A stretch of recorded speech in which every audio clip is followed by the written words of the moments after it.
Good morning, students. Today we will start the same chapter, Financial Statement for NPO, Not for Profit Organization. Today I am going to discuss with you practical question 6, which is given on page number 1.77. तो page number आपका 1.77 पर ही question given है, practical question 6. Earlier in previous lecture I told you कि जितने भी funds होते हैं, specific funds होते हैं, these are to be shown in the liability side of the balance sheet. और उनसे रिलेटेड जितनी भी इनकम्स थी उन्हें हमने क्या कर दिया, ऐड कर दिया, और जितने भी एक्सपेंसेस थे वो हमने माइनस कर दिए. बट समटाइम्स इट हैपेंस, कई बार ऐसा होता है कि जैसे आप क्वेश्चन कर रहे हो, आपके जो प्रीवियस क्वेश्चंस में क्या था कि जितने भी फंड्स हैं, फंड हमेशा ज्यादा आ रहे थे. तो फंड्स जब ज्यादा आ रहे हैं एक्सपेंसिव से, तो फिर हम लायबिलिटी में दिखाते हैं. बट कई बार क्या होता है कि फंड तो हमने कम क्रिएट किया है और एक्सपेंसेस ज्यादा हो गए, तो फिर तो उल्टा हो गया क्वेश्चन. यानी अगर आपके जैसे प्रीवियस क्वेश्चन में, प्रीवियस लेक्चर में मैंने आपको करवाया था कि जो अगर एक्सपेंसेस से ज्यादा फंड आ जाते हैं, जैसे ये वाला क्वेश्चन है, सपोज प्रैक्टिकल क्वेश्चन 5 है, इसमें क्या था कि एक्सपेंसेस तो है कम 80,000 और फंड है ज्यादा. तो फंड कहाँ जाते हैं, जो चीज सुपरसीड करती है उसे वहां दिखाते हैं. फंड हमेशा बैलेंस शीट में दिखाए जाते हैं. तो फंड अगर ज्यादा होंगे तो उसे कहाँ दिखाएंगे, रिमेनिंग आइटम को बैलेंस शीट में. बट अगर क्वेश्चन सोल्व करते करते आपको वैसे आइडिया हो जाता है क्वेश्चन रीड करते हुए कि कहीं एक्सपेंसिव ज्यादा तो नहीं है.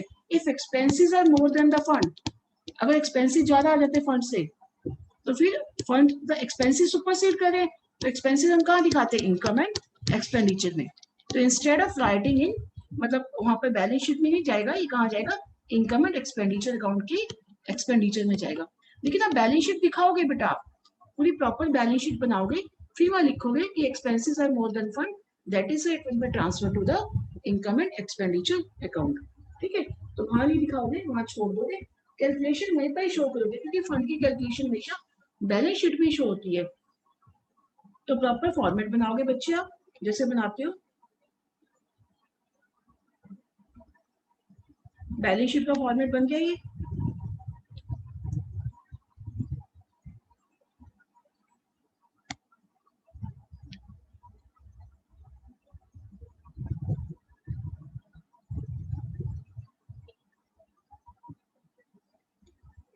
ठीक है, तो ये बैलेंस शीट का फॉर्मेट बना दिया आपने. अब हम क्वेश्चन को सॉल्व करते हैं. यहाँ पर क्वेश्चन में गिवन है match fund which is given on 1 अप्रैल 2020. तो आपने यहाँ लिखना जो है बेटा, बैलेंस शीट एज एट, जैसे +1 में लिखते थे, जो भी गिवन डेट है 31 मार्च 2021. ओके, तो ये लिखने के बाद आपके पास मैच फंड है, तो मैच फंड आप यहाँ लिखोगे, कितने match fund, that is 4 lakh. तो ये 4 लाख अमाउंट लिख दोगे. अब उसके बाद क्या, डोनेशन, डोनेशन क्या हो जाती है, इसमें ऐड हो जाएगी, तो डोनेशन इसमें ऐड कर दो. कितने डोनेशन है, 3 लाख 10,000. उसके बाद क्या है, मैच एक्सपेंसेस. एक्सपेंसेस क्या होते हैं, इसमें से माइनस होते हैं, तो थोड़ा थोड़ा सा 3-4 लाइनों का स्पेस छोड़ के एक्सपेंसेस लिख दो बेटा. कितने एक्सपेंसेस है, 10 लाख, तो 10 लाख माइनस हो गया. ओके बेटा, उसके बाद है मैं sale of match tickets, sale of match ticket. अब मैच की टिकट बेच लो, क्या होगी, पैसा आएगा तो इनकम है, तो इसे कहाँ लिखोगे, प्लस कर दोगे, सेल ऑफ मैच टिकट्स. कितने की टिकट सेल की, 1,50,000. बस अब आप इन सबको प्लस करो, तो 7 और 1 8, 8,60,000 आ गया बेटा. अब देखो यहाँ पर फंड तो आ रहे हैं 8,60,000, लेकिन एक्सपेंसिस सुपरसीड कर रहे हैं, फिर आप यहाँ नहीं दिखाओगे, तो आप नोट लिखोगे, बिकॉज जो मैच फंड्स आर या match expenses are more than funds, तो इट विल बी शोन, जो भी माइनस करके कितना आ गया, माइनस का आंसर है 1,40,000, तो it will be shown under the account income and expenditure. बस आप इनकम एंड एक्सपेंडिचर अकाउंट बनाओगे बच्चे, उसके एक्सपेंडिचर में लिख दोगे टू मैच एक्सपेंसेस. कितने आ गए, 1,40,000. अगर फंड सुपरसीड कर रहे हैं तो बैलेंस शीट की लायबिलिटी है, अगर एक्सपेंसेस सुपरसीड कर रहे हैं तो इनकम एंड एक्सपेंडिचर की इनकम।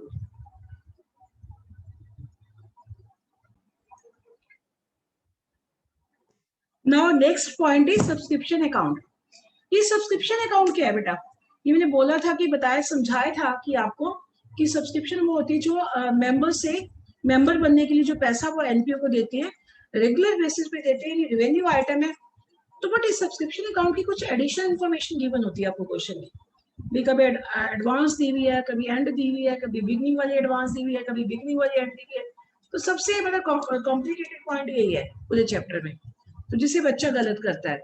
तो इसके दो मेथड है बुक में, जो मेथड किया हुआ है बुक में एक क्वेश्चन में जो मेथड बताया उसके बाद नहीं बताया, बट हमें सारे क्वेश्चन इसी मेथड से करने हैं। इस मेथड में हमें कोई कंफ्यूजन नहीं होगा, वेरी मच सिंपल मेथड, कि आपने हमेशा सब्सक्रिप्शन जब भी एडिशनल इंफॉर्मेशन दी हो तो आपने उसका अकाउंट बनाना ही बनाना है, वेरी मच क्लियर, आपने अकाउंट्स बनाना ही बनाना है। तो आपने क्या करना है बेटा, सबसे पहले कि जो आपके पास सब्सक्रिप्शन है आउटस्टैंडिंग, तो यहाँ पर हम लिखेंगे आउटस्टैंडिंग बिगनिंग सब्सक्रिप्शन हमेशा, टू आउटस्टैंडिंग, आउटस्टैंडिंग को पता ही मैं ओएस लिखती हूँ, बिगनिंग, बिगनिंग मतलब आपको 2 साल की दी होगी, मान लो 2019 है 31 मार्च और 31 मार्च 2020 है, तो 19 वाला बिगनिंग हो जाएगा और 20 वाला एंड हो जाएगा। ओके बेटा, यानी 19 बिगनिंग हो गया और 20 एंड हो गया। इसका मतलब क्योंकि एक साल जब एंड हुआ ना ये 31 मार्च, तो नेक्स्ट ईयर 1 अप्रैल से नया साल स्टार्ट होता है ना, तो न्यू ईयर 1 अप्रैल टू 31 मार्च होता है। अगर 1 अप्रैल दिया तब भी ठीक है, अगर आपको 31 मार्च 2019 दिया तब भी एक ही बात है, कोई डिफरेंस नहीं है उसमें। 31 मार्च को भी आपने बिगनिंग लेना है, 1 अप्रैल को भी आपने बिगनिंग लेना है। जो 31 मार्च है नेक्स्ट ईयर मतलब ईयर एंडिंग जो 19 है तो ये चेंज हो गया ना, तो ये एंड वाला हो गया।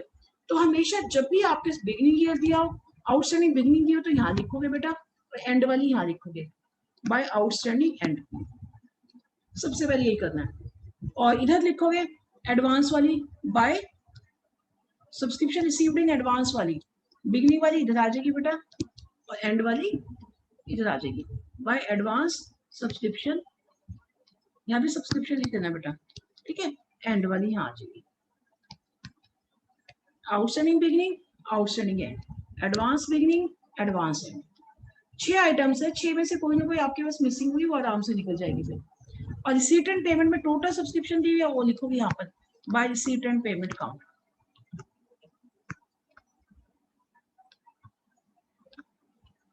तो उसे आप यहाँ लिख दोगे, तो आपके पास मान लो 5 आइटम दी हुई है, तो 5 आइटम लिखने के बाद तो आपके पास आंसर आ जाएगा। टोटल करोगे क्रेडिट साइड को और उसमें से डेबिट साइड का माइनस करोगे, तो यहाँ पर आएगी टू इनकम एंड एक्सपेंडिचर, जो एक्चुअल में इनकम हुई है, जो इनकम एंड एक्सपेंडिचर अकाउंट में दिखानी है उसे हम वो हमारी यहाँ पर आ जाएगी, वो आंसर आ जाएगा।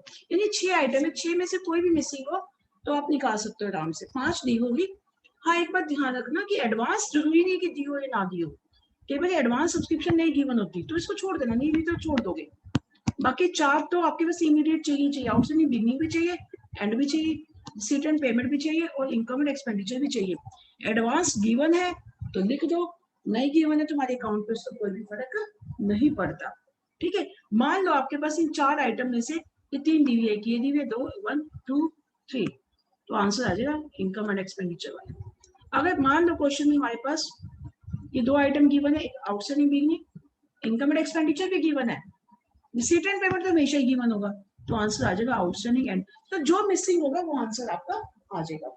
तो इस तरह से आप इसी मेथड से आपको सारे क्वेश्चंस करने हैं। इसी क्वेश्चन आपका 11 है, क्वेश्चन जो 12 है, 13 भी इसी मेथड का ही बेटा। और आपने ध्यान रखना टोटल आउटस्टैंडिंग बिगिनिंग और टोटल आउटस्टैंडिंग एंड लिखना है। तो जितने पॉसिबल क्वेश्चन हो 13 14 तक आप ये अपनी नोटबुक में सोल्व कर लेंगे। Thank you and have a nice day बेटा।